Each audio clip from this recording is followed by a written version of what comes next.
नमस्कार दोस्तों, कैसे हैं आप लोग। स्वागत है आपका इस यूट्यूब चैनल पर। दोस्तों हम लोग पढ़ रहे थे मौलिक अधिकार और कल आपको मैंने अनुच्छेद 22 पढ़ाया था और बताया था कि आज के लिए हम लोग पढ़ेंगे निवारक निरोध कानून, क्योंकि इनको एक साथ पढ़ाया नहीं जा सकता, ये अलग टॉपिक है थोड़ा, तो इसको मैंने अलग से पढ़ाने की कोशिश की है। तो भाई डाल देते हैं हेडिंग हम लोग, निवारक निरोध कानून। देखो एक बात बताऊँ मैं आपको, मैं अब अपने वीडियो का जो थंबनेल है वो चेंज करने वाला हूँ। मैं डालने वाला हूँ यूपीपीएससी।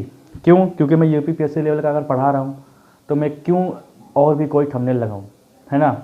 क्योंकि आप लोग अहमियत समझ नहीं रहे हैं, आपको लगता है कि आलतू फालतू चीज़ चल रही है, आप लोग बस आते हैं और जैसे क्लिक किया बस ऐसे ही आपको पता नहीं क्या झटका लग जाता है कि आप तुरंत ही बैक आ जाते हैं। मतलब आपको शायद आपका दम घुटने लगता है कि वीडियो खोलने पर, है ना। तो यूपीपीएससी लेवल डालेंगे। जब मैं यूपीपीएससी लेवल पढ़ा रहा हूँ, मुझे पता है कि यूपीपीएससी लेवल चल रहा है, थंबनेल पे क्या होता है, तो मैं उसी का थंबनेल लगाऊंगा, ठीक है। तो निवारक निरोध कानून देखेंगे हम लोग जो बने हैं अभी तक, और कैसे कैसे क्वेश्चन बनेंगे। तो बहुत ही डिटेल में क्वेश्चन इससे नहीं बनता है, ठीक है। तो पहले तो हम लोग आते हैं निवारक निरोध कानून पर ही आते हैं। निवारक निरोध कानून 1950, निवारक निरोध कानून 1950। देखो 1950 में संसद से पास हो गया था, ठीक है। 1950 से संसद से पास हो गया था और 31 दिसंबर 1969 को ये समाप्त कर दिया गया था। ये इसमें था क्या कि इसमें 1 साल तक की नज़रबंदी थी। 1 साल तक नज़रबंदी थी इसमें, ठीक है। तो समाप्त कब किया गया था? तो 31 दिसंबर 1969 को ये समाप्त। बस इतना जान लो इसमें, ठीक है। अगला जो देखने वाले हैं वो बहुत ही इंपॉर्टेंट है और वो है मीसा। मीसा देखो मैं हिंदी में भी बताऊंगा, आपको शॉर्टकट में बताऊंगा और उसकी फुल फॉर्म भी बताऊंगा, क्योंकि तीनों क्वेश्चन आपसे बनते हैं।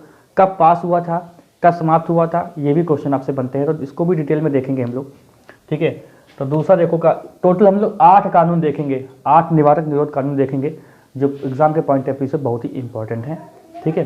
तो देखो दूसरा देखते हैं हम लोग, दूसरा देखते हैं कि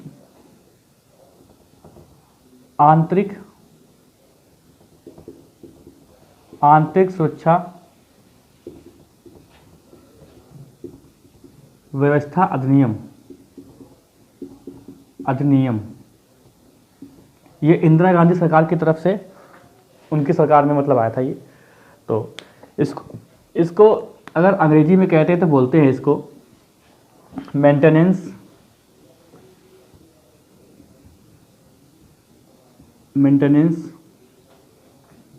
of internal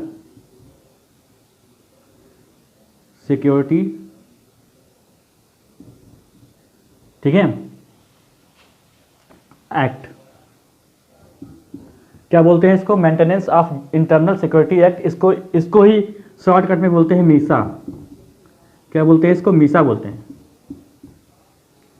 maintenance of internal security act. और ये कब आया था ये भी ध्यान रखो, ये आया था 1971 में आया था ये। अच्छा, इसमें क्या हुआ था कि इंदिरा गांधी की सरकार थी, 1971 में ये लागू हुआ था। और क्या हुआ था कि 1975 के आसपास जो है आपातकाल हुआ था, तो वहाँ पर इस एक्ट का बहुत ज़्यादा मिसयूज हुआ था। आप सभी लोग जानते हैं इंदिरा गांधी की सरकार जो है ज़्यादा मतलब जो है महत्वाकांक्षी हो गई थी। तो क्या हुआ था कि जितने भी अभी जो मैंने महत्वाकांक्षी बताया, ये शब्द को आप भूल जाइएगा, ठीक है। मैंने बोल दिया फ्लो में, लेकिन ऐसा बोलना नहीं चाहिए, ये बहुत ही बहुत ही अलग बात है ये, ठीक है। तो देखो क्या हुआ था कि जो बड़े बड़े नेता थे, बड़े बड़े समाजवादी जो समाज सेवी थे, पत्रकारिता से जुड़े हुए थे, बहुत लोगों को गिरफ्तार कर लिया गया था। कुछ लोगों को तक 21 महीने तक गिरफ्तार करके रखा गया था, 21 महीने तक बंद रहे थे जेल में। तो देखो इसमें कौन कौन से नेता जो इंपॉर्टेंट हैं, जैसे कि लाल कृष्ण आडवाणी, अरुण जेटली, ठीक है, अटल बिहारी वाजपेयी, लालू प्रसाद यादव भी इसमें गिरफ्तार किए गए थे। तो इन सबको उठा लिया गया था, नज़रबंद कर दिया गया था। तो अब इसी के दौरान क्या हुआ था कि 1976 में लालू प्रसाद यादव की जो बेटी का जन्म हुआ था, उसका नाम इन्होंने इसी एक्ट के तहत रख दिया था, इसी एक्ट पर रख दिया था, मीसा। लालू प्रसाद यादव उनकी जो बेटी थी अभी मतलब बेटी है, 1976 में उसका जन्म हुआ था, तो उसका नाम रख दिया गया था मीसा, इसी एक्ट पे रख दिया गया था मीसा। ठीक है, वैसे भी लालू प्रसाद यादव काफ़ी जो है माइंडेड पर्सन है, तो इसी पर रख दिया था मीसा, और नाम अच्छा भी लगता है मीसा, है ना। तो देखो फिर क्या हुआ कि जब जनता सरकार आई थी, तो फिर इस एक्ट को ख़त्म कर दिया गया था। 1977 में ये एक्ट ख़त्म हो गया था, 1977 में, 1977 में समाप्त। ठीक है, 1977 में समाप्ति हो गई थी।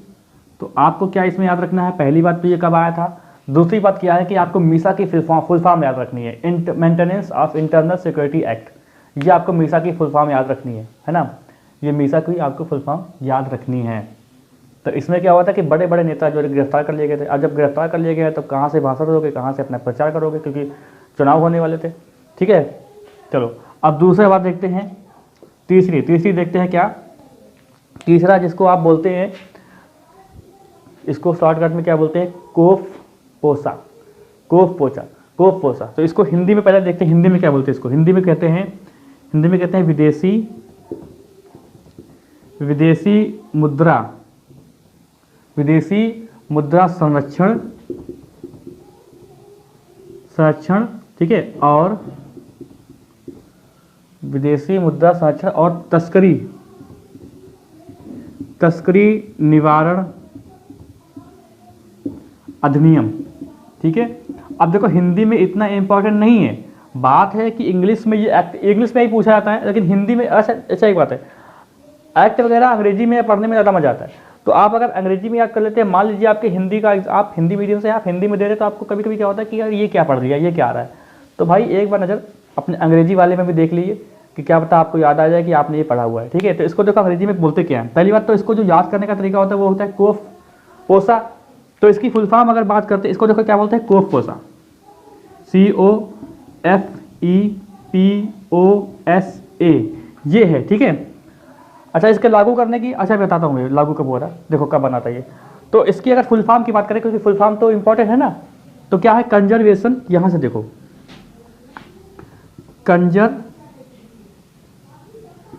कंजर्वेशन ऑफ एक्सचेंज, और क्या होगा, foreign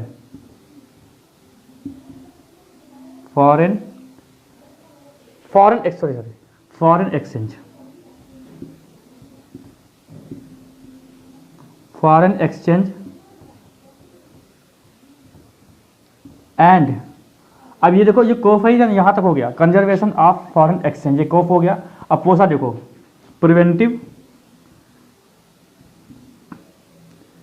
prevention of smuggling,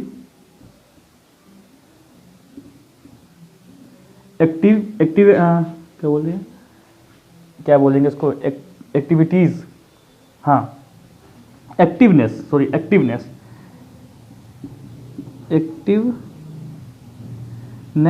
act, ये इतना बड़ा नाम है आपको, देखो conservation of foreign exchange of prevention of smuggling activeness act, और ये आया था 1974। क्या आया था, 1974 में। अब आप समझ सकते हैं क्या है कि आर्थिक जगत की सुरक्षा, ठीक है, ऐसे कह सकते हैं, आर्थिक जगत की सुरक्षा के लिए था। और इसमें से सजा का प्रावधान था वो था 1 साल का। इसमें जो भी संलिप्त पाए जाते थे उनका 1 साल का प्रावधान था, यानी 1 साल की सजा का प्रावधान था इसमें। और फिर जब 13 जुलाई 1900, ये भी ध्यान रखिएगा कब से ये बदला है, 13 जुलाई 1984 से इसमें जो है 2 साल की सजा है, 2 साल की।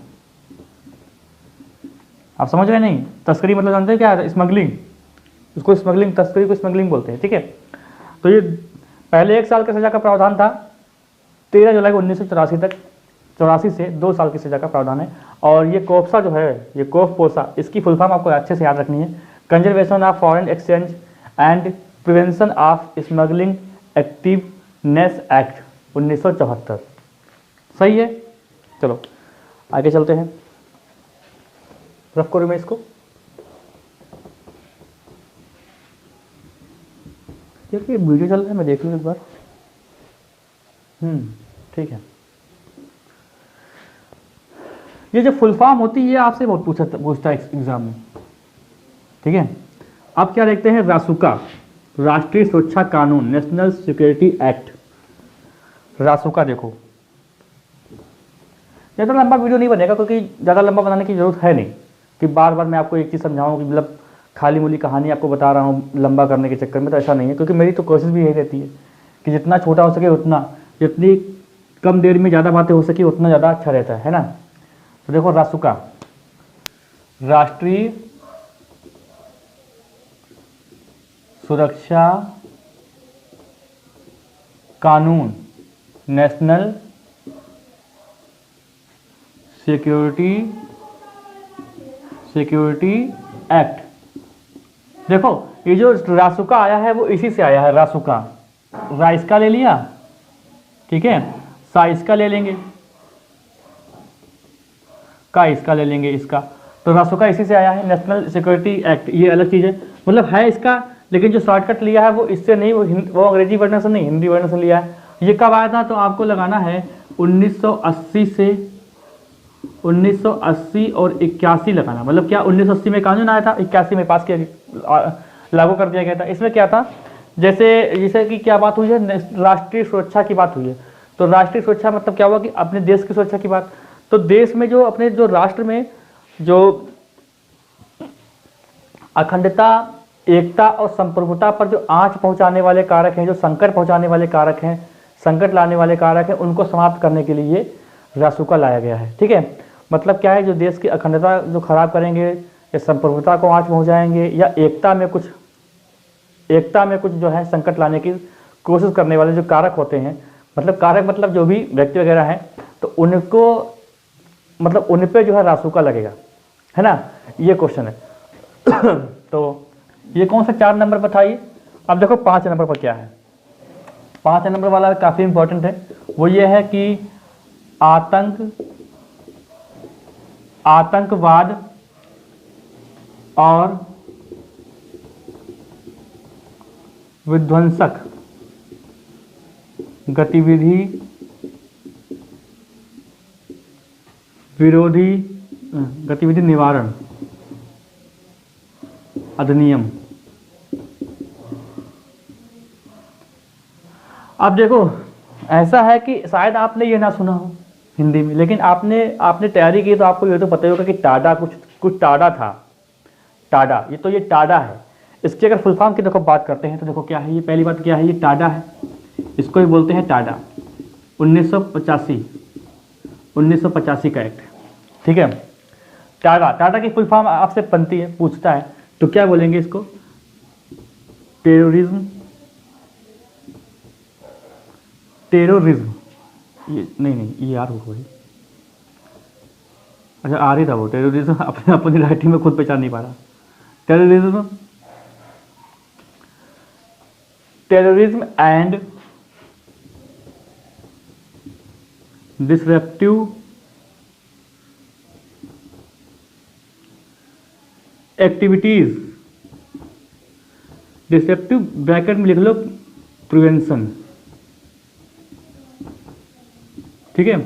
बाकी टाटा की फुल फॉर्म क्या है, terrorism and disruptive activities act,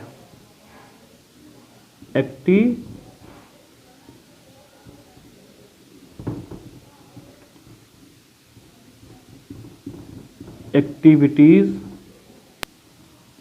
act, ठीक है। अब देखो अगर आपसे फुल फॉर्म बनती है तो यही बनेगी terrorism and disruptive activities act, ये बनेगा। प्रिवेंशन तो मैंने लिख दिया क्योंकि प्रिवेंशन आपको गूगल में लिखा दिखेगा। अच्छा इसमें क्या था कि इसमें शक के आधार पर किसी को भी गिरफ्तार कर लेते थे, शक के आधार पर किसी को भी गिरफ्तार किया जा सकता था, जो भी आतंकवादी या विध्वंसक गतिविधि में शामिल होने की शंका अगर किसी पर है तो वो शक के आधार पर गिरफ्तार या हिरासत में लिया जा सकता था। और उस पर जो ये मतलब 180 दिन तक हिरासत में ले सकते थे उसको, 180 दिन तक हिरासत में वो लिया जा सकता था। अच्छा इसी के तहत ये टाडा जो है ना, इसी के तहत संजय दत्त गिरफ्तार हुए थे, तो ये टाडा को समाप्त भी कर दिया गया था। समाप्त जगह कब किया गया था, ये समाप्त किया गया था 1995 में, जबकि संजय दत्त जो है गिरफ्तार किए गए थे 1993 में।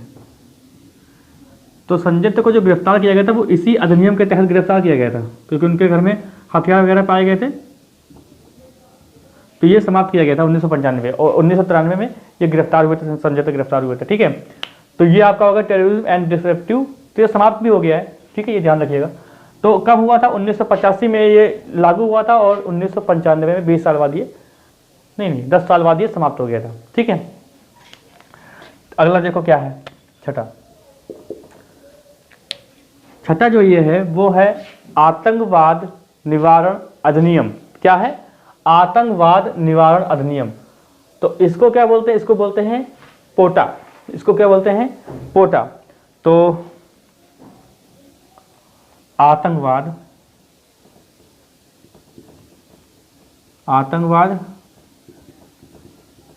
निवारण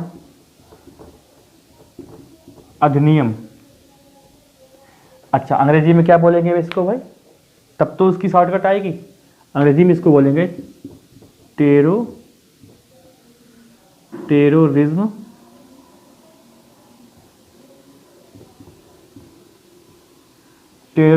प्रिवेंशन। क्या बोलते हैं इसको यार? इसको बोलते हैं पोटा। सॉरी, पोटा बोलते हैं इसको। तो ये पर लिखो प्रिवेंशन ऑफ टेररिज्म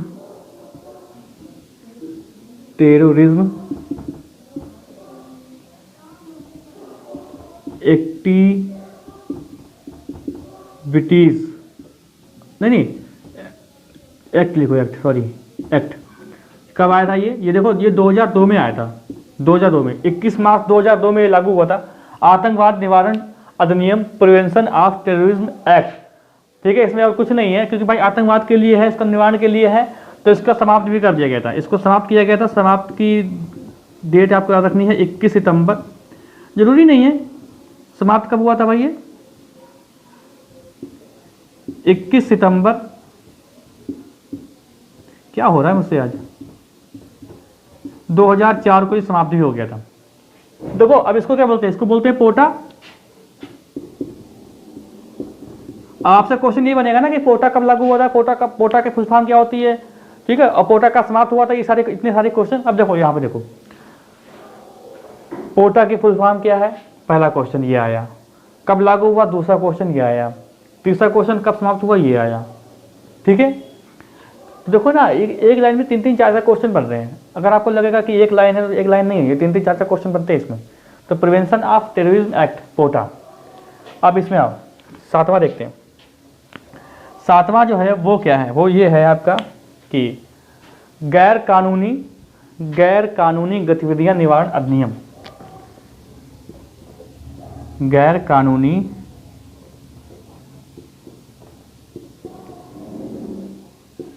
गतिविधियां निवारण अधिनियम।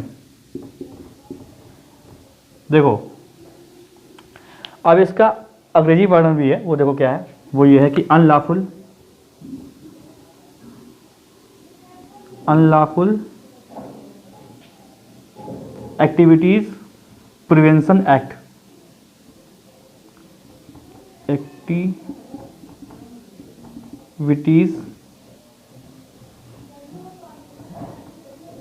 प्रिवेंशन एक्ट 2004 में आया था ये। 2004 में आया था ये। ठीक है, तो मतलब क्या होता है, मैं इसको आपको बता दूं मौखिक रूप से क्या होता है इसमें क्या होता है कि जो गैर कानूनी जो काम होते हैं या ठीक है जो गतिविधियां होती है उसमें संलिप्त पाने जाने वाले को गिरफ्तार कर लेते हैं। मतलब राष्ट्र विरोधी आप कह सकते हैं, राष्ट्र विरोधी गतिविधियों में आप अगर शामिल पाए जाते हैं तो आपको गिरफ्तार कर लिया जाएगा। यहाँ तक कि इसमें फांसी देने का भी प्रावधान है।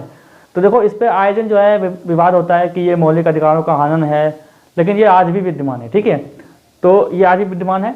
तो इसमें क्या है कि मतलब जो राष्ट्र विरोधी जो गतिविधियाँ होती हैं, राष्ट्र विरोधी गतिविधियाँ जिसमें आप देशद्रोही कह सकते हैं, मतलब किसी की ऐसे कि अपनी जो है देश की जो कुछ खुफिया जांच हैं, खुफिया जो चीज़ें होती हैं वो आप किसी देश को दे दें। ठीक है, और ऐसा काम करें जो मतलब एक राष्ट्रद्रोह के रूप में आपको देखा जाए कि आपने जो बहुत गलत किया है। तो ये जो राष्ट्रद्रोही, राष्ट्र विरोधी जो गतिविधियां हैं, इसमें संलिप्त पाए जाने वाले को जो है सजा का प्रावधान है और यहाँ तक कि फांसी भी देने का प्रावधान है। तो इसलिए इसमें कहा जाता है कि मौलिक अधिकारों का हनन भी होता है, इसमें बताते हैं लोग, आए दिन बवाल होता है। तो ये जो है आज भी विद्यमान है। अब लास्ट देखते हैं जो काफ़ी जो चर्चा में रहता है वो है अफसफा। क्या है इसका फुल फॉर्म, इसको हिंदी में क्या कहते हैं? हिंदी और अंग्रेजी दोनों बताया है मैंने आपको। इसको बोलते हैं सशस्त्र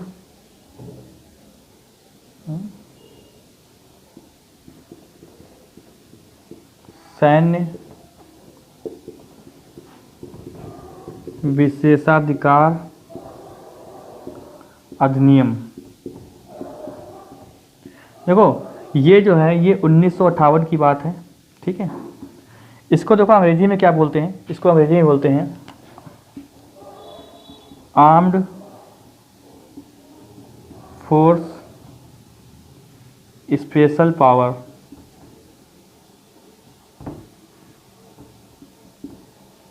स्पेशल पावर, ठीक है। तो इसको बोलते क्या है? एक्ट, इसीलिए इसको बोलते हैं अफसफा। क्या बोलते हैं? अफसफा, जिसे armed force special power act, ठीक है, इसको अफसफा बोलते हैं। 1958 में आया था। अच्छा ये जो लिखा है गैर कानूनी गतिविधियां, ये 1967 में पास हो गया था। ये पास कब हुआ था? 1967, ये पॉइंट लिख लो, 1967 से पास था ये, लेकिन लागू कब से हुआ था? 2004 से, ठीक है। तो सशस्त्र सैन्य विशेषाधिकार अधिनियम, इसका मतलब क्या है कि सेना को ये एक स्पेशल अधिकार दिया गया था। अच्छा ये लागू कुछ जगह हुआ था पहले, कुछ जो नॉर्थ ईस्ट के जो कुछ राज्य थे उसमें, जैसे कि मेघालय, असम हो गया, तो वहाँ पर ये लागू था। और अब तो जम्मू कश्मीर वगैरह में भी था, और भी एक दो राज्य वहाँ पर भी है। तो इसमें क्या है, इसमें एक कमियाँ ये थी, इसका कमी कह लें या कुछ भी कह लें, जो विरोध करते हैं वही जानते हैं कमी क्या है।